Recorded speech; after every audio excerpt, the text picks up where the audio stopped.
to that.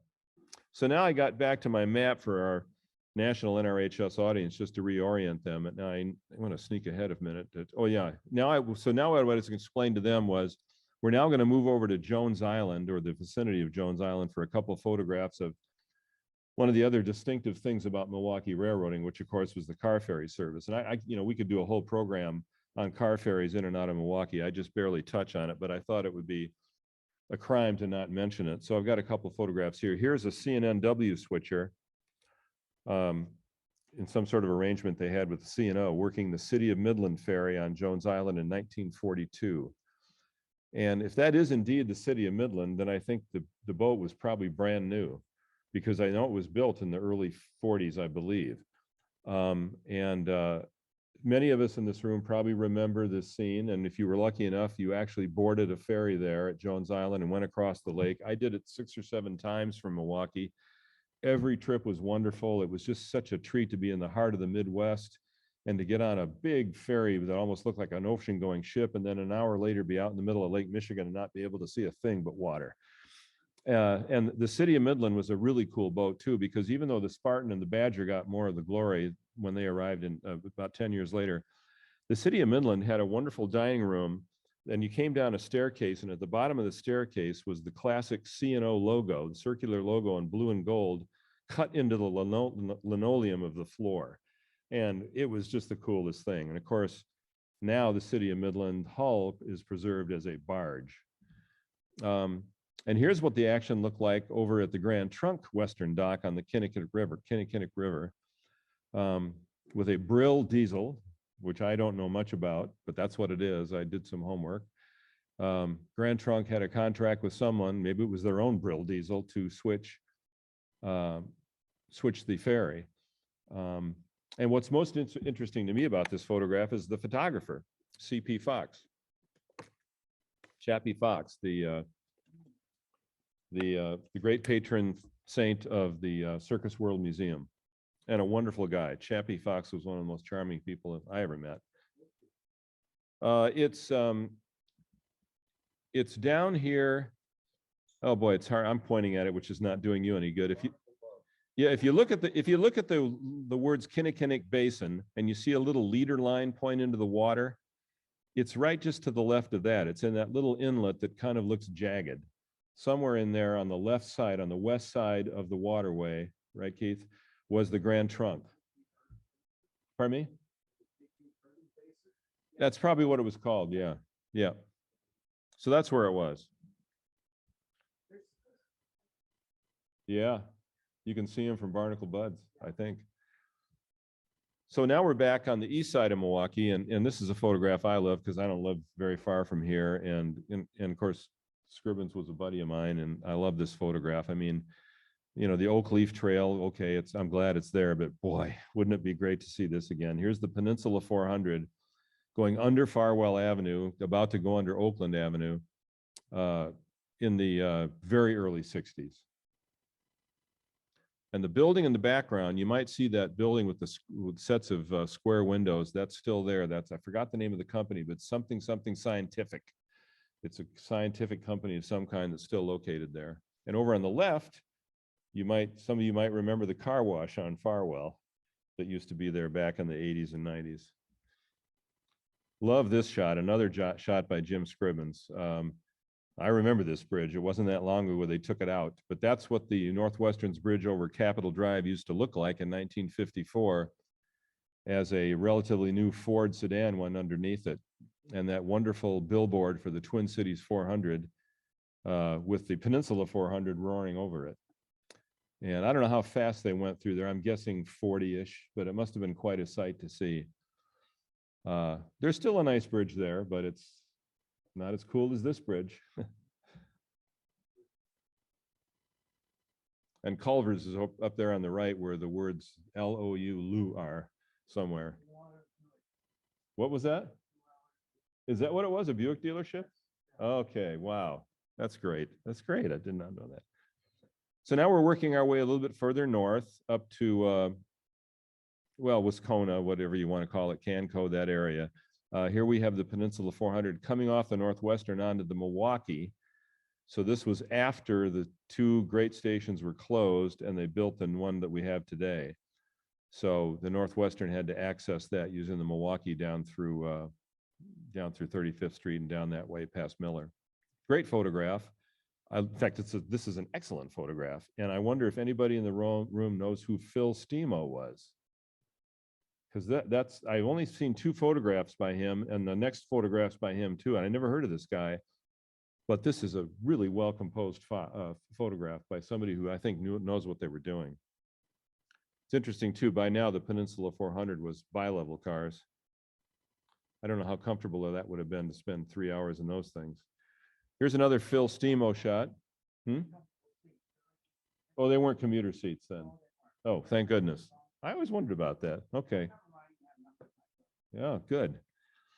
Another 1963 photo made shortly before the train's discontinuance. This is the Twin Cities 400 crossing over Mill Road on the north side by Phil Stemo. And that bridge is still there.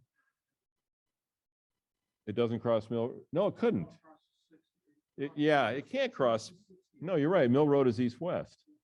Well, Phil, you got it wrong. Anyway, but he got a great picture though, didn't he? Oh, he says near Mill Road. That's true. Keep going that direction. We end up in Butler. And I love this photograph because I just thought the H8 locomotives were among the coolest steam engines of all time. Here's one arriving in Butler in 1950. It's a company photograph, a nice photograph. And I assume that's Hampton, the bridge in the background. There's a different bridge now. But what's interesting to this, if I have my details correct, is the H8s came into Wisconsin as far as Butler and they would not go beyond Butler. I think there were weight limits on the use of these 484s west of Butler. So this is as far as they got from Chicago. There would have had to have been an engine change if I'm right about that. Now we're going to leapfrog down to the south side. Many of you know where this is. Of course, it doesn't look like this anymore, but here we are in St. Francis with an E7 and Northwestern's only DL 109 roaring into town with the Peninsula 400. On what now is mostly what you'd see in that photograph today would be the 794 Parkway. But boy, St. Francis must have been a great place to hang out back in the day. Oh yeah, definitely. Well, here's another one taken from the tower. Here's the same train heading off toward downtown Milwaukee. It's this. I look at this and I think this never happened. It's a mirage.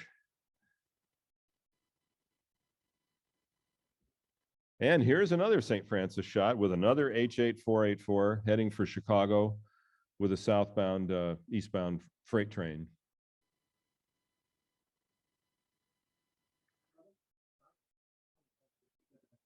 Bill White? What do you know about him? He worked for Combat.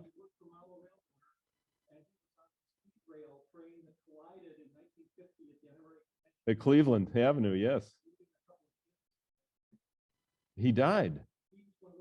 He's the Combat guy who died. I knew that George Gloff was on it too and jumped and broke his leg. And George was a very good friend of mine when he was corporate art director. But Bill White died in the crash, huh? Oh, that's terribly sad to know. Wow. Well, he was a good photographer. So, and then for my national audience, I reestablished this map to show them where we were headed to next. And I believe where we're headed to next is to the east side for some shots along the beer line. So then I would explain to them, I don't need to explain to you what the beer line was all about. The Milwaukee Road, kind of sneaking its way down along the Milwaukee River to serve the breweries downtown. So here is a shot of Humboldt Yard, today known as Pick and Save. My Pick and Save. My wife does all her grocery shopping practically at Pick and Save, this very same one, serving the beer line in a westward view. You can see Holton Avenue Bridge in the distance. You can see a lot of stuff in the distance. You can see the Milwaukee County Courthouse. You can see some of the tanneries along the river. And some of those buildings on the right are still there along the hill where Humboldt goes down to cross the river. And then a lot of just cars and locomotives being shunted around for use on the beer line. It's hard to believe this ever existed. Further west on the beer line, you're now more into the guts of the beer line, almost to the Schlitz Brewery, which you see dead center. But here we have an FM diesel working the beer line near Pleasant Street in a photograph by Wally Abbey. And you see that nice castle-like tower on the right side.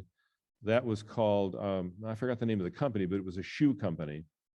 Still there, and it's now, I think it's been reopened as condos or apartments.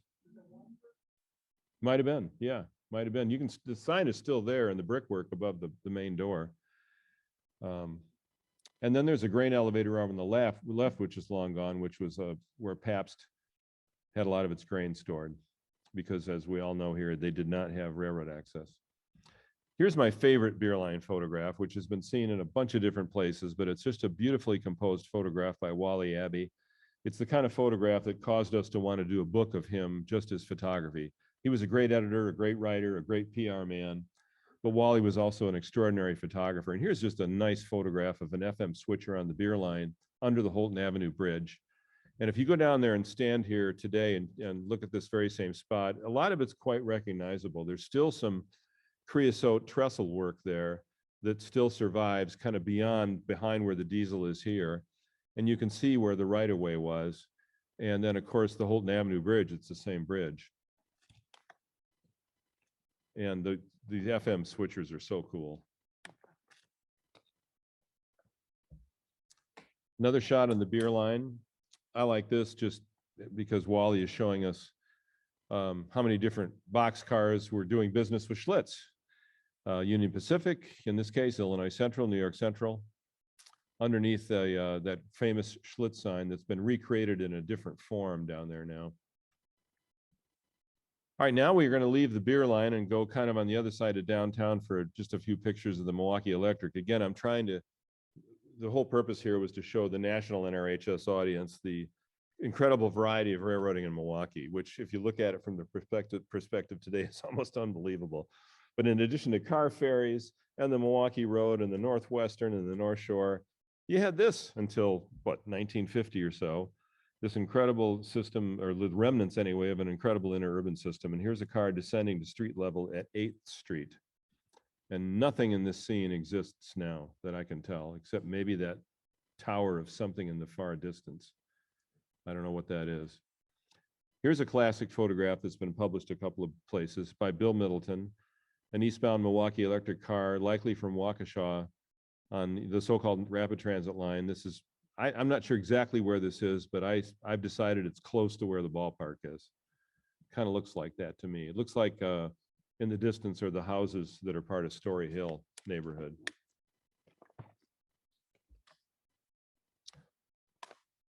Here's a shot at West Junction on the Milwaukee Electric in a southward view.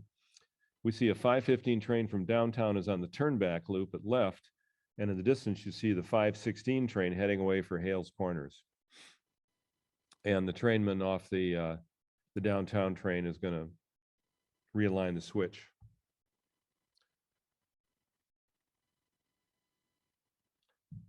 Now we go over to the Miller Valley, and I wanted to show our national audience a lot of things, but one thing I wanted to show them was the incredible trestle that the Milwaukee streetcar system used over Miller Valley. And you know, I'm not from Milwaukee and I didn't grow up here, but I've been reading back in the old days, I used to read stories in the Green Sheet and places like that. And for decades, people would talk about growing up in Milwaukee and being scared to death when they crossed the trestle over Miller Valley, because they could just look over the side and it looked like they were just, you know, hanging in space. Did he like to really get across there? That would have been fun. Well, of course, right below him. Oh, there. Wow, why not? Scare him, sure. We'll get back to this junction in a minute, but here was a fantastic photograph, and I don't have a credit for it. I'm not sure Rob knew who took this when he gave it to me. But obviously this was taken before 1953, because 53, I believe, is the year the Well Street line was 58. Okay, well, this could have been taken 55, 56. But we have a Milwaukee Road train working the line to the north. and a lot of refrigerated cars for Miller over just beyond it. And of course, a streetcar right in the middle. It's a fantastic photograph. Yeah, yeah, that modernized, simplified paint scheme, right? Yep. And here's the very west end of that same trestle, the Milwaukee streetcar bound for Tosa coming off the trestle. And I love the sign, great danger. Do not drive on viaduct. Somebody should have told that to the truck driver who tried to drive through Lake Park a few years ago. You remember that? Yeah. Yeah, like our truck driver friend. Yeah. Yeah. Now I'm realizing I did not know this, that the trestle was double track. Yeah. And as many of you know, I'm sure if you looked into distance, just out of sight to the left is still a big substation on Well Street, still exists. Well, for my national audience, I just wanted to show them how far we've fallen. And so here's what that very same scene looks like today. You see the CP signal bridge to the left, and the railroad that the switcher was on still looks pretty good. And of course, Miller Brewing is still very much in business. We'll get back to this with one more really great photograph, though.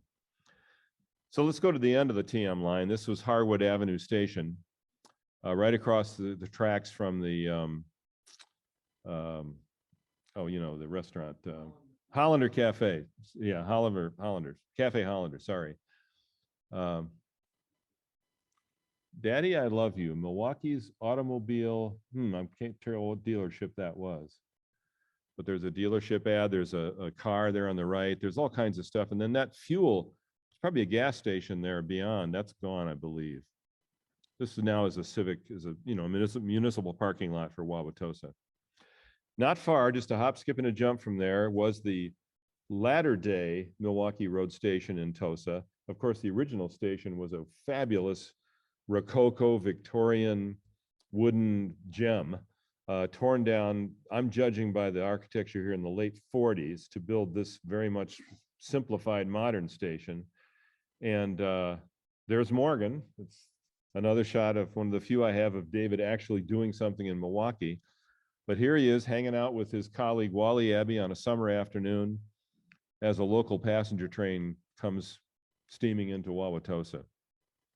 And where he's standing now is parking lot for Jose's Blue Sombrero. Here's a shot right near the same spot. The photographer is kind of turning the other direction. And it's worth noting, this is another photograph by the incredibly talented Richard J. Cook, one of my heroes. Dick Cook was a really sweet guy. As accomplished as he was one of the most approachable guys I ever met early in my career. And here's a wonderful shot by him of E6 diesels leading the westbound Hiawatha through Tosa in the late 1940s, over the bridge that's still there, right next to Cafe Hollander. And you go a little bit further west, and here's what to me is a fairly rare photograph. You can just get a little piece of it of the Elm Grove Depot, which I believe is now a laundromat in Elm Grove. And the grain elevator, of course, still stands. So that's Watertown Plank Road right there in the foreground.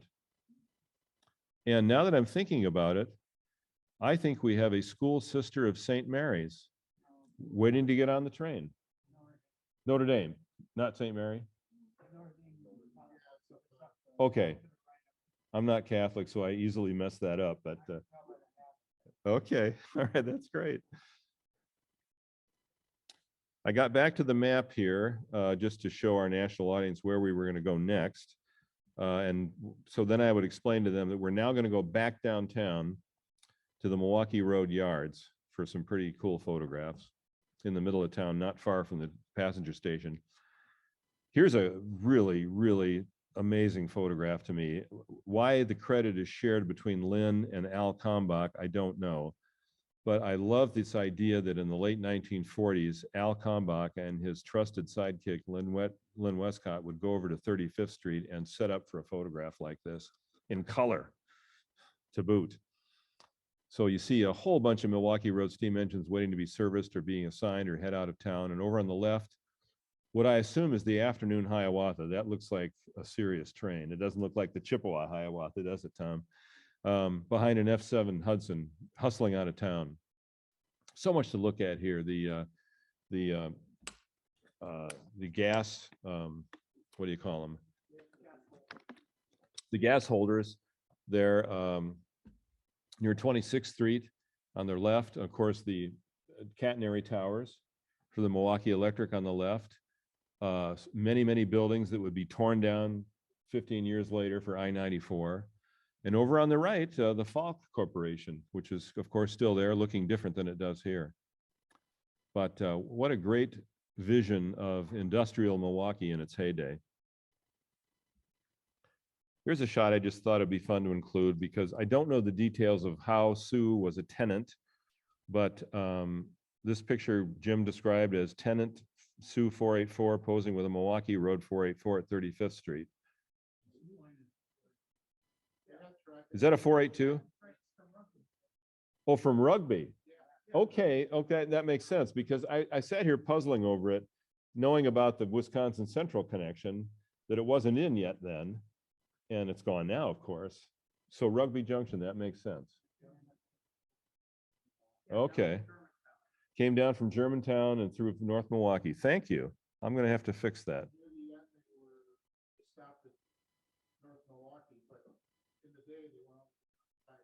Okay. Is it possible this photograph is taken really at North Milwaukee then and not 35th Street? No, this would have been 35th. Okay, because of the presence of the 260. Almost the 261. Yeah. Okay. All right. Good. I'm glad you told me that. Ingalls probably told me that 25 years ago, but I've forgotten. Well, that's what I thought.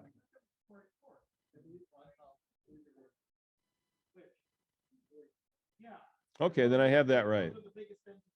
Yeah. I turned my phone off. I can't look it up. There's a lot of steam rousters online. Anyway, here's another shot I found. I don't know who took this, but I liked it. Well, for a lot of reasons. It's just a nice train picture, if a bit overexposed. You see the parking lot there for all the Milwaukee Road employees that came to work. You see some interesting passenger cars over on the left. In the distance, the wheel shop. But what was interesting to me most is this is a post-1954 photograph because you see County Stadium in the distance. And, you know, I probably saw 30 or 40 games there over the years. I don't miss it, though. I like AmFam. Here's an artful shot that Wally Abbey took, looking down on the turntable at 35th Street, long after part of the roundhouse had been torn down. This is in the 70s, I'm guessing. This would have been taken while Wally was the head of public relations for the Milwaukee Road. This is long after he'd left trains as a trains staffer. And here's another Wally shot of the engine terminal in the 70s when he was working for the railroad. And as many of you know, his assistant was Jim Scribbins. Jim lost his job as a ticket agent, obviously, when Amtrak came along. And so the railroad transferred him into the PR office in Chicago, which was a great thing for Jim. He did a great job. Anyway, what a great shot of the terminal, what was going on, all the stuff that's long gone. And there again, you see County Stadium and Soldiers Home over on the left. It's a wonderful photograph of a long gone part of the city. And I'm showing my national audience here this past summer what it looks like now. Pretty unrecognizable if it weren't for the presence of the main line of the CP there on the right. And the, you know, one of the Milwaukee Electric catenary towers. One last shot I wanted to return to, and that's a great shot here at Grand Avenue as a, I say a westbound freight. Kevin, get with it. It's an eastbound freight. What? Come on. Yes, eastbound freight swings around the curve at Grand Avenue as a switch job from A.O. Smith approaches at top right. And in the background, that streetcar viaduct we looked at earlier. 1951. Wouldn't it have been great to hang out in that tower for a while? And with that, I just wanted to close with one more photograph of Morgan, one of my favorite pictures of David. I don't think David knew he was being photographed when Phil Hastings shot him in 1954 in the old wooden depot in Montreal, on the Montreal and Southern counties. But this was I thought, a wonderful, wistful, bittersweet photograph of David. And we ran this photograph, JDI and I decided to run this photograph with his obituary in 1993 when David died. Or was it 1990? 90, thank you. Yeah, it was 1990. But the French no smoking sign, the passenger with a beret sitting there on the bench, and then Morgan looking out the window. Just love that. So with that, I want to thank everybody for inviting me to come over here tonight. And I also want to give a special shout out to Rob McGonigal, who many of you know has just announced his retirement. He's just retired as the editor of Classic Trains. But he was able to dig up a lot of the color photographs that I used for this thing. The other stuff I scanned myself. So I hope you enjoyed that, folks.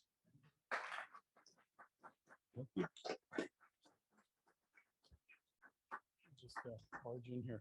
Yeah. So does anybody here in the room have any specific questions for Kevin? And if you do, why don't you just come right up to the microphone so we can hear any questions about the content of the photographs that somebody else any questions for our presenter? Come on, Mike. well, Mike? Keith, we can't hear you. You got to come up to the microphone. Okay, my quick announcement is that the 4,000 Sioux lines were the 482s, not the 484s. So Jeff, you were correct. What were the 484s numbered? 5,000. Okay. All right. Thanks, Keith. Anybody else from the room? Well, we're gonna tell you what, let's unmute the Zoom audience. Anybody in the Zoom have anything to Mike? ask Kevin? Yeah, go ahead. Mike, Go ahead, Ed. that Brill diesel that the Grand Trunk Western had in Milwaukee, that was actually, believe it or not, that was a former Long Island Railroad test bed that didn't work out. I'll email you with the roster information tomorrow if you can share that with the speaker. I'll do that. Thank you, Ed. Any other comments from the Zoom room? Mike, Norm Carlson. Go ahead, Norm. The trainman in the Milwaukee Journal photo is John Horacek. And those photos were taken on the last night, as Kevin suspected. The negatives are in the possession of the Lake States Museum in Baraboo. However, the Milwaukee Journal still owns them and has the rights to their reproduction, because Paul Swanson and I were trying to figure out whether or not we could use them. There's and the name of the photographer is with that. So if you contact Paul, Kevin, he will give you the name of the photographer. Thanks, Norm. I'm going to do that because I'd really like to know who it was. I might have known the guy. Yeah, and we wish we could figure out how we could convince the Journal that it would be nice to be able to use them. John also appears in a number of photographs that evening, some of which have been published. And of course, as we know, John became one of the preeminent people on the history of the North Shore Line. Stange and Barney Stone were friends of Cramble's, as was Kalmbach. And Kalmbach was a very early member of CERA. And George wrote one of the initial articles in the first issue of Trains. And Art Peterson would know a little bit more about all those people, Kevin, if you want to check into that. Very good. That's great. Thanks, Norm. That's great. I knew the guy looked familiar in the photograph, and I should have known it was John because he became such an iconic face associated with the North Shore, right? Correct. And some of these photos I want to talk to you about being able to use in a forthcoming shoreline publication, or at least finding the people who have the permission to give their use. I can help you find the people. One of them's here in the room with us. Okay. Thank you, Norm. Appreciate hearing from you here tonight. Anybody else in the Zoom? Yes, sir. Yes. Mr. Hazinski. Just a thought on the photographer for that John Horacek shot. That could have been Fred Toney, who worked for the Journal. Yes, and took a Well, lot. I think that was photographs. a Sentinel photo. I think you credited it was a because I'm Sentinel not photo. sure they were Yeah, they it was were definitely a together at Sentinel. that time. Although by then the Sentinel was owned by a Journal company. They acquired it from Hearst in '62. So, but it was not a Journal picture. It was credited to the Sentinel, which was my old employer. Yeah. There is a difference. The other thing about car ferries, we forget, and I don't know when this changed because this is all before my time, but the Pierre Marquette came in, and there were actually two slips, two docks where the Grand Trunk docked, and I suspect one of those was the Pierre Marquette. And when the C&O took over the Pierre Marquette, I believe they operated both docks, the one on Jones Island and the one in the Kinnickinnick Basin. And then eventually, everything went over to Jones Island, and then Grand Trunk, just since they were next door, they just hooked up and had two docks in Milwaukee. Well, I think, Mr. Hazinski, I think Kevin had said it. I think he said it best. We could do an entire program on Milwaukee We car should. ferry. Right. And And I don't know much of that either, I just have a well, little bit. we're going to have to connect you guys up so you guys can do a little research. Sure. And do a good program for us. So Yeah. anything else before we close here, or we're going to have an auction, Keith? Yeah, we got plenty of stuff. We got some stuff to auction. Mike, I'd just like to thank Kevin for a great photography presentation. Oh, well, you're welcome. I appreciate that. It Thank was you. a labor of love. And for folks in the room here, Janet still has some snacks available, drinks and snacks. She doesn't want to go home with all that stuff. So, to see the lady in the back about snacks. And any last minute comments for our presenter? Yes, Mike, I'd like to just tell Kevin, thank you very much, especially with the before and after photos. For some of us that are, Okay. Yeah. I don't want to say younger because I definitely am in the middle age, but I know myself and Jeff and that a lot of us that were born in the 70s, 80s did not see Milwaukee in that heyday, and having the before and after, I didn't even know there was an airport. Oh, Where down. the Right. I knew there was Nike missiles down there, but I did not know about the airport. So that to me was really, really helpful. Well, So I'm thank you very much. Wonderful program. Great. Thank you. I appreciate Yeah, thanks for the memories. I was born in Milwaukee in 1942. So I remember all that stuff as a kid and growing up. And my one regret is that I didn't take more pictures, Yeah. But thanks a lot. You did a great job in my memory. Welcome. You're welcome. Thanks, folks.